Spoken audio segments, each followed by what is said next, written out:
पहले भी कथा में कहा, जिस नारी का कमर दर्द होता हो, घुटने दुखते हो, डॉक्टर बोल रहे हैं घुटने बदलाओ, कुछ मत करो, शिव महापुराण का एक काम करो, रात को 12 बजे शंकर जी के मंदिर की बेलपत्र उठाकर उसी शंकर मंदिर का शिखर देखकर चबा चबा कर रात को 12 बजे खाइए। जिंदगी में कभी घुटने का दर्द हो गई, कमर का दर्द हो गई नहीं।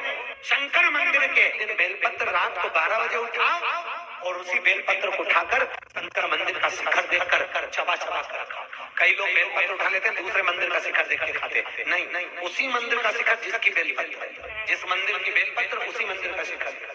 जिंदगी में कभी घुटने का दर्द, कमर का दर्द हो ही नहीं सकता, घुटने बदलना नहीं। डॉक्टर बोले कि बाईपास करवाना पड़ेगा, शरीर की नाड़ियां चौक पड़ी है, डॉक्टर ने बोल दिया आप आ जाइए, शंकर जी के मंदिर पर बैठकर श्री शिवाय नमस्तुभ्यम कहकर शंकर जी के मंदिर में घी का दिया लगाकर एक बेलपत्र शंकर जी से रोज उठाओ। 11 दिन तक लगातार एक बेलपत्री को शंकर जी के मंदिर पे ओटले पर बैठकर खाओ। आपको जिंदगी में बाईपास करवाने की जरूरत नहीं पड़ेगी, नाड़ियां सब खुल जाएगी, नाड़ी चौक भी होगी तो खुल जाएगी, फिर वापिस चेक करवा। शंकर जैसा दयालु दुनिया में नहीं हो सकता साहब, ऐसा मेरा भोलेनाथ है, ऐसा मेरा दयालु। जैसे 3 तुलसियां होती हैं, पहली रामा, दूसरी श्यामा, तीसरी बिमला। कौन सी? बिमला।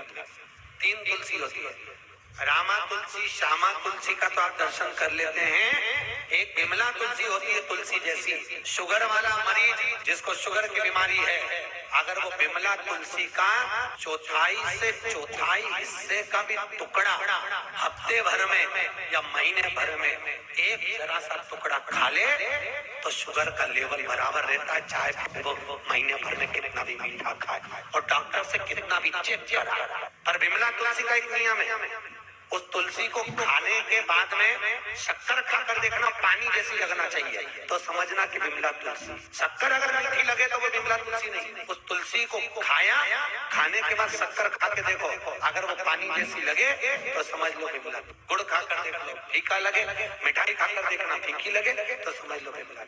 एक बिमला तुलसी और दूसरा वो सूरजने की फली होती है, सांबर फली, क्या बोलते हैं उसको? सांबर फली। सांबर फली की जो पत्तियां होती हैं, उस पत्तियों के 31 झूमर ले लो। 31 झूमर भगवान शंकर को रात्रि के 12 बजे चढ़ा दो। कितनी बजे? रात्रि के 12 बजे शिव जी को चढ़ाइए और चढ़ाने के बाद उस पर पानी चढ़ा दीजिए। झूमर को उठा लाइए, पानी में उकाल लो, आधा लीटर पानी में 250 ग्राम पानी हो जाए, उसको ठंडा कर कर शंकर जी को फिर अभिषेक कर दीजिए। एक पात्र में, कटोरे में उसको झेल लीजिए, शंकर जी पे फिर पानी चढ़ा दो, उसको भी थोड़ा सा झेल लो, झेल कर लिया। मात्र 5 दिन लगातार थोड़ा थोड़ा उस जल को पीना चालू कर दीजिए। शुगर जिंदगी में समाप्त हो जाएगी और लेवर बना रहेगा। फिर तुम चाहे कितनी भी मिठाई खाओ और चाहे कितना भी डॉक्टर को चेक कराओ।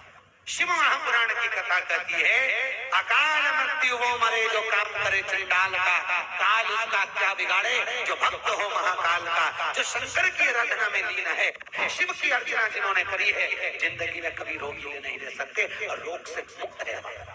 हमारे घर में भी शंकर भगवान का शिवलिंग हो, जिसके घर में शिव जी का शिवलिंग रहता है, उसके घर में कभी कोई बड़ी बीमारी प्रवेश नहीं करती। फिर वही वाली बात आ गई, अकाल मृत्यु वो मरे जो काम करे चंडाल का, काल उसका क्या बिगाड़े जो भक्त हो महाकाल। अगर शिव की आराधना कर रहे हैं घर में, परंतु एक बात है, घर में भगवान शंकर की जो भी मूर्ति हो, चाहे शिव की हो चाहे किसी भी देवी देवता की मूर्ति हो, पर एक अंगुष्ठ से बड़ी नहीं होनी चाहिए। कितनी? जम के बोलिए। जैसे ये जमीन से बस इस अंगूठे को खड़ा कर लो, इससे बड़ी मूर्ति घर में नहीं है। अगर इससे बड़ी मूर्ति हमारे घर में होती है तो उसको सेवा की जरूरत मंदिर जैसी है। कैसी सेवा चाहिए फिर? मंदिर जैसी। अगर इससे छोटी मूर्ति है तो आप उसको शक्कर का भोग लगा दो, खड़ी शक्कर रख दो, मिश्री रख दो, गुड़ रख दो, तुम्हारी मर्जी पड़े कैसे भी कपड़े पहना दो। अगर छोटी मूर्ति है तो भगवान को कैसे भी आप घर में रख सकते हो, पर इससे जहां मूर्ति बड़ी हो गई तो उसको बड़ी सेवा की जरूरत पड़ती है। और हमेशा याद रखो, शिवलिंग घर में जो शंकर भगवान का शिवलिंग होता है वो कभी पोला नहीं होना चाहिए।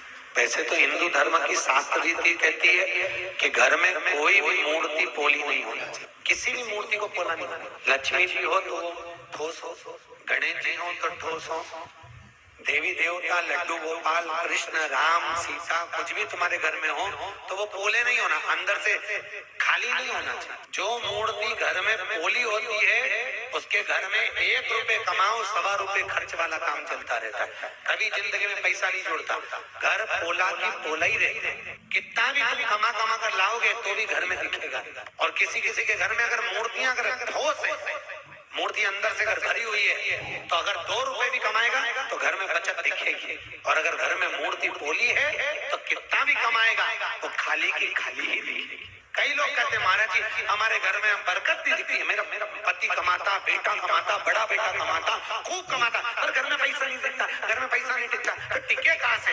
जरूर तेरी तिजोरी में, जरूर तेरी पूजन में कोई लक्ष्मी जी की मूर्ति या गणेश जी की मूर्ति या किसी देवता की मूर्ति पोली होगी, इसलिए घर में लक्ष्मी टिक नहीं रही, घर में पैसा बन। मूर्ति ठोस, कैसी मूर्ति होना चाहिए?